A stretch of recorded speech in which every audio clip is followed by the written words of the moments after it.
Kodumur constitution నుంచి అన్నగారు అయినటువంటి కోట జయసూర్య ప్రకాష్ రెడ్డి సార్ గారి అంచన వర్గం అంతా ఇక్కడికి వచ్చి ఈ సమావేశానికి నన్ను ఆత్మీయంగా పిలిచి ఈ సమావేశాన్ని ఏర్పాటు చేసేందుకు ముఖ్యంగా మీ అందరి తరఫున నా తరఫున ముందు జయసూర్య ప్రకాష్ రెడ్డి సార్ గారికి తల వంచి నేను నమస్కరిస్తున్నాను. నేను ముఖ్యంగా చెప్పేది సోదరులారా, నేను ముఖ్యంగా చెప్పేది ఏమంటే రెండు విషయాలు ముఖ్యంగా చెప్పాలి. ఎందుకంటే జయసూర్య ప్రకాష్ రెడ్డి గారు అపార అనుభవం కలిగినటువంటి పార్లమెంట్లో ఎవరైనా ఉన్నారంటే మన కర్నూలు జిల్లాలో అది ప్రకాష్ రెడ్డి గారికే చెందుతుంది. ఎందుకంటే సెంట్రల్ మినిస్టర్గా చేసి దాదాపు సార్ గారి యొక్క అనుభవాలు చాలా గొప్పవి. ఎందుకంటే సారు సెంట్రల్ మినిస్టర్ రైల్వేలో సహాయ మంత్రిగా చేసినప్పుడు మా పంచలింగాల గ్రామానికి రైల్వే వర్క్షాప్ తేవడంలో సార్ పాత్ర అమోఘమైన పాత్ర. ఎందుకంటే దానికి 5,000 మంది ప్రత్యక్షంగా పరోక్షంగా ఉపాధి కలిగించేటువంటి ప్రాజెక్ట్ అది.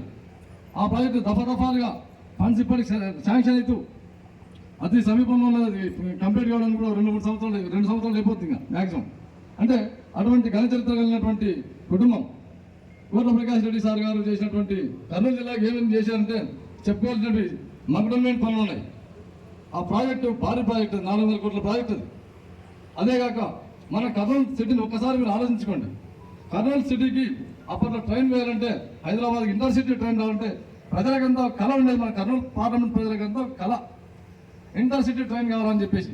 అంటే కర్నూలు సిటీ చేస్తే కానీ ఆ ట్రైన్ రాదని చెప్పేసి సార్ గారు ప్రత్యేక చొరవ తీసుకొని కర్నూలు టౌన్ ఉండేదాన్ని కర్నూలు సిటీగా మార్చి ఇంటర్సిటీ ట్రైన్ చేసినటువంటి ఘనత అది సూర్యప్రకాష్ రెడ్డి సార్ గారికి దక్కుతుందని చెప్పేసి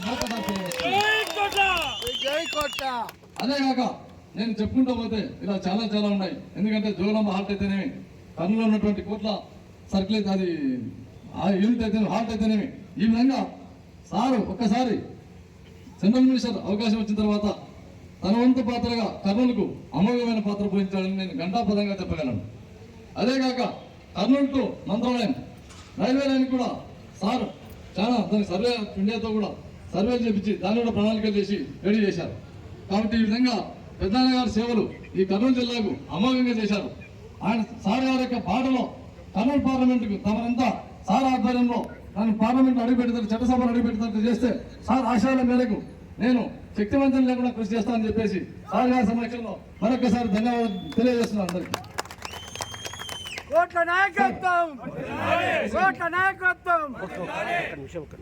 నేను మిత్రులారా సోదరులు నేను ఇంకొక మాట చెప్పగలను.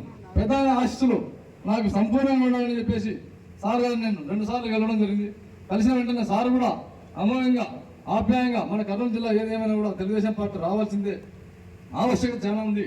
ఈ జగన్మోహన్ రెడ్డి గారి యొక్క పరిపాలన చాలా విధ్వంసకర పరిపాలన, ఇది నాశనం కావాలంటే మనం అంతా ఏకతాటి మీదకి వచ్చి అందరినీ కలిసికట్టుగా ఈ పార్టీని విజయ తీరాలకు చేర్చాలని చెప్పి సార్ గట్టిగా హామీ ఇవ్వడం జరిగింది. అందులో భాగంగా సార్ పిలిచి తక్షణమే ఈరోజు ఒక గంట లేట్ అయిండొచ్చు, దయచేసి తమరంతా ఏమనుకోతున్నాయి. ఎందుకంటే ఈరోజు మంచి రోజు అని చెప్పేసి నామినేషన్ వేయడానికి కూడా వల్ల కొద్దిగా లేట్ అయింది. దానికి నేను మీ అందరి తరఫున చింతిస్తున్నాను. వాస్తవంగా పెద్ద నేను కొంచెం అక్కడ ఇబ్బంది పెంటే సార్ మీరు కూడా ఈ వేదిక సాక్షి నన్ను క్షమించాలని కోరుకుంటున్నాను. అంతేగాక జగన్మోహన్ రెడ్డి పరిపాలన గురించి వాస్తవం మాట్లాడుకుంటూ పోతే చాలా ఈరోజు సరిపోదు. ఒక్క మాటలు నేను చెప్పగలను పరిపాలన గురించి. ఎందుకంటే వాళ్ళ చెల్లెళ్ళు, జగన్మోహన్ రెడ్డి గారి యొక్క చెల్లెళ్ళు ఆ రోజు ఈ ఎలక్షన్స్ కంటే బిఫోర్ వాళ్ళు ఏం చేశారు, ఒక్కసారి మా అన్నకు అవకాశం ఏంటని మేడం గారు, శర్మిలారెడ్డి గారు, వాళ్ళంతా వాళ్ళ మదర్ విజయమ్మ గారు మా అబ్బాయికి ఒక్కసారి అవకాశం ఇవ్వండి అని చెప్పేసి వేడుకొని బైబిల్ చర్చ పట్టుకొని తిరిగి ఆ రోజు ఎంత వేడుకున్నారు. ఈరోజు వాళ్ళు కొంగుబట్టి ఓటు వేద్దండి మా అన్నకు ఓటు వేద్దండి అని చెప్తున్నారంటే ఒక్కసారి మీరంతా విఘ్నులై ఆలోచించగలరని చెప్పేసి నేను ఈ సభాముఖంగా కోరుకుంటున్నాను. ఎందుకంటే వాళ్ళ ఫ్యామిలీ వాళ్ళు ఎందుకంటే భారతదేశ చరిత్ర తీసుకోండి, సొంతం మా అన్నకు ఓటు వేద్దండి అని చెప్తానంటే వాళ్ళ యొక్క ఆయన యొక్క పరిపాలన విధ్వంసకర పరిపాలన ఎంత దారుణంగా ఉంటుందో ఒక్కసారి ఊహించగలరని నేను చెప్తున్నా. అంతేగాక ఒక కుటుంబంలో 3 పరిపాలించలేని వ్యక్తి ఈ రాష్ట్రంలో మనల్నంతా ఎంత మాత్రం పరిపాలించగలడో మరొకసారి ఆలోచించగలరు. ప్రతి ఒక్కరికి 2,20,000 రూపాయలు అప్పు ఉంది మన నెత్తి మీద. మొత్తం 13 లక్షల కోట్ల రూపాయలు అప్పు చేసి పెట్టాడు. ఈ రాష్ట్రాన్ని అధోగతి పాలు చేసి విధ్వంసానికి గురి చేసినటువంటి వ్యక్తి ఎవరు అంటే అది జగన్మోహన్ రెడ్డి గారు. కాబట్టి ఆ పార్టీ వాస్తవంగా అది మనకు బడుగు బలహీన వర్గాల కోసం పాటుపడే పార్టీ అయితే కానే కాదు. ఒక్కసారి మీరు తీసుకోండి, కర్నూలు పార్లమెంట్ ముఖ చిత్రం తీసుకోండి. కర్నూలు పార్లమెంట్ తీసుకుంటే 7 అసెంబ్లీల్లో ప్రతి ఒక్కరికి సామాజిక న్యాయం చేసిన పార్టీ ఏదైనా ఉంటే తెలుగుదేశం పార్టీకే సాధ్యం.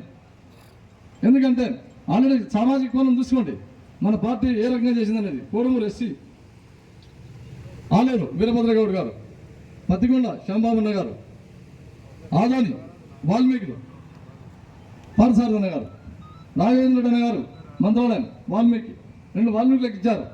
గణనీయమైన జనాభా కలిగి ఉన్నారని చెప్పేసి చరిత్రలో ఎప్పుడు లేదు. వాల్మీకులకు 2 అసెంబ్లీ సీట్లు కేటాయించాలని మన తెలుగుదేశం పార్టీకి ఎప్పుడైనా రుణపడి ఉండాలని చెప్పేసి మరొకసారి తెలియజేస్తున్నాను. నేను పూర్వ సామాజిక వర్గం చెందినటువంటి నాకు వాస్తవంగా చట్ట